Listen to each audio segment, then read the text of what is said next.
দেখো, এই ফ্রি ফায়ারটা সামান্য একটা গেম হলেও এটা যে অনেক মানুষের জীবন পরিবর্তন করে দিয়েছে, আবার অনেক মানুষের জীবন যে ধ্বংস করে দিয়েছে, এটা আমাদের সকলেরই জানা। তবে সামান্য এই গেমটা যে গোটা একটা পরিবারকে আবার নতুন করে জীবন দান করবে, এটা আসলে সকলের অজানা ছিল। হ্যাঁ বন্ধুরা, আজকের গল্পটি এমনই একটা পরিবারকে নিয়ে যারা এই ফ্রি ফায়ার গেমটাকে একেবারেই সহ্য করতে পারতো না, বরং তাদের সন্তান যখন এই গেমটা খেলতো তারা আরও উল্টো বকাবকি করতো। আর ভাগ্যের কি অপূর্ব লীলা খেলা, তখন সেই গেমটা আজকে গোটা পরিবারটাকে বাঁচিয়ে রেখেছে। আর এখন তার বাবা মাও উৎসাহ দেয় তাদের সন্তানকে যে ফ্রি ফায়ার খেলো। এজন্যই চলো জেনে আসি আসলে কি এমন ঘটেছিল ওই পরিবারটার সাথে। তো বেশি ব্যাকপ্যাক না করে ছোট্ট একটা ইন্ট্রো দিয়ে আজকের ভিডিও শুরু করা যায়। তো আজকের গল্পটা শুরু হতে চলেছে ছোট্ট একটা গ্রামের ছোট্ট একটা পরিবারকে নিয়ে। বাবা মা এবং তাদের দুই সন্তান অর্থাৎ দুই ভাই, ছোট্ট একটা পরিবার, খুব সুন্দরভাবে তাদের জীবনযাত্রা চলে যাচ্ছিল। বড় ভাই একটা কোম্পানিতে লেবারের চাকরি করে, বাবা কৃষিকাজ করে, আর তাদের ছোট সন্তান অর্থাৎ ছোট ছেলে কিন্তু ক্লাস 8-এ পড়াশোনা করে।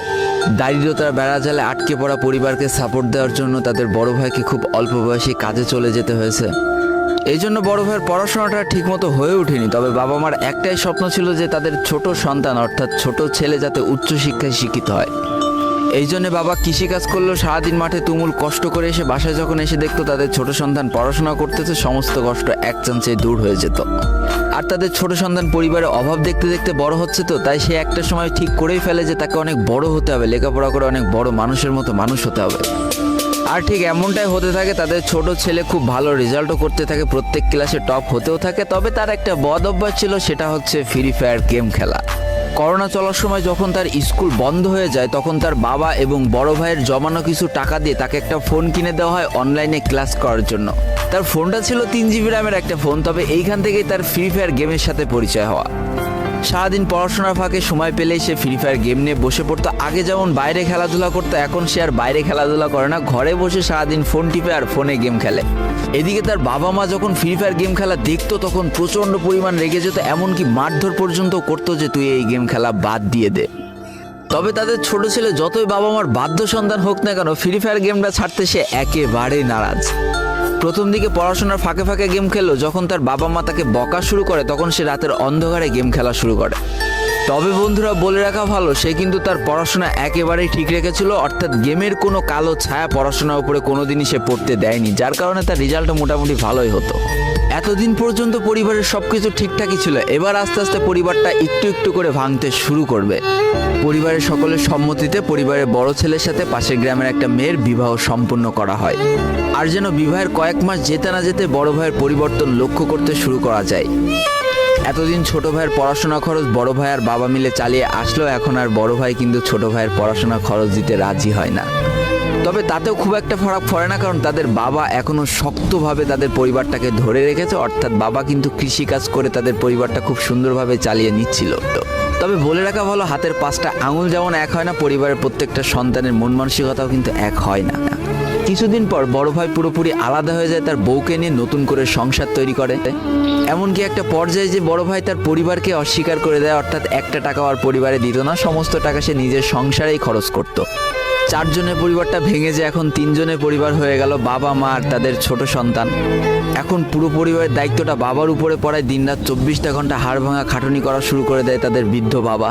এদিকে তাদের ছোট সন্তান সবটা কাছ থেকে দেখে অনেক কষ্ট পেত, তারপরেও তার করার কিছুই ছিল না, তাকে পড়াশোনাটা চালিয়ে যেতেই হবে, কারণ বাবা মার একমাত্র স্বপ্ন তাকে পড়াশোনা করে মানুষের মতো মানুষ হতে হবে। এদিকে বলে রাখা ভালো, পড়াশোনার পাশাপাশি কিন্তু সে ফ্রি ফায়ার গেমটা অনেক ভালো মতো খেলা শিখে গিয়েছিল। তার 3 GB র্যামের ফোন একটু ল্যাগ দিলেও মোটামুটি ভালোই খেলা যেত স্মুথ গ্রাফিক্সে। এমনকি সে আস্তে আস্তে টুর্নামেন্ট খেলাও শুরু করে। আর এখান থেকে যে টাকায় পেতো, 50 টাকা, 100 টাকা, 200 টাকা যা পেতো, সেই টাকাতে তার পরীক্ষার বই খাতা কিনতো, যাতে তার বাবার একটু কম পরিশ্রম করা লাগে, কম খাটনি করা লাগে। হাই রে, পরিবারের বড় ছেলে পরিবার থেকে আলাদা হয়ে গেল, আর ছোট ছেলে চিন্তা করছে বাবার কিভাবে কষ্ট কম করা লাগবে। এরই মাঝে সে একদিন চিন্তা করে, সে তো টুর্নামেন্টে অনেক ভালো পারফরমেন্স করছে, তাহলে তার একটা ইউটিউব চ্যানেল খোলার দরকার, অন্তত টুর্নামেন্টের ম্যাচগুলো ইউটিউবে ছাড়লো, যদি কপালে ভালো কিছু লেখা থাকে। এমনই একদিন তার একটা টুর্নামেন্ট চলছিল, সে বারান্দায় বসে বসে টুর্নামেন্টটা খেলছিল। আর ঠিক সেই সময় তার বাবা হাড় ভাঙা খাটুনি করে মাঠ থেকে কেবলই বাসায় ঢুকছিল। এমন সময় তার ছেলের পড়াশোনা বাদ দিয়ে গেম খেলা দেখে বাবা প্রচণ্ড পরিমাণ রেগে যায়, আর ফোনটা ধরে একটা আছাড় মেরে দেয়, যার কারণে তার ডিসপ্লেটা ফেটে যায়। সেই দিন সে ভাঙা ফোনটা আঁকড়ে ধরে অঝরে কেঁদেছিল, তার সমস্ত স্বপ্ন যেন এক নিমিষেই শেষ হয়ে গিয়েছিল। তারপরে সে স্কুলে যাওয়ার জন্য যে টাকা পেতো সেই টাকাগুলো জমিয়ে জমে একটা সময় তার ফোনের ডিসপ্লেটা ঠিক করে, আর ডিসপ্লে ঠিক করতে 1500 টাকা লেগেছিল, আর সময় লেগেছিল প্রায় 4.5 মাস। আর এই 4.5 মাসে সেই ইউটিউব চ্যানেলের যে জিমেলটা ছিল সেই জিমেলটাও সে ভুলে যায়, অর্থাৎ তার ইউটিউব চ্যানেলটাও নষ্ট হয়ে যায়। কিন্তু পরিবারের ছোট সন্তানরা একটু ঘাটতারা হয়, কোনোভাবে কোনো কিছুতে হার মানতে রাজি হয় না, যেমন আমি। তাই সে আবারও ফ্রি ফায়ার খেলা শুরু করে, আবারও নতুন করে ইউটিউব চ্যানেল খোলা শুরু করে। সব কিছু মোটামুটি ঠিকই চলছিল, পড়াশোনাও সে আগের মতোই চলতেছে, এইদিকে টুর্নামেন্টও চলতেছে, এইদিকে ইউটিউবে আস্তে আস্তে তার সাবস্ক্রাইবারও বাড়া শুরু করে, একটা দুইটা এমন করতে করতে। কিন্তু হঠাৎ করে তাদের পরিবারটা জীবনের সব থেকে বড় একটা ধাক্কা খায়।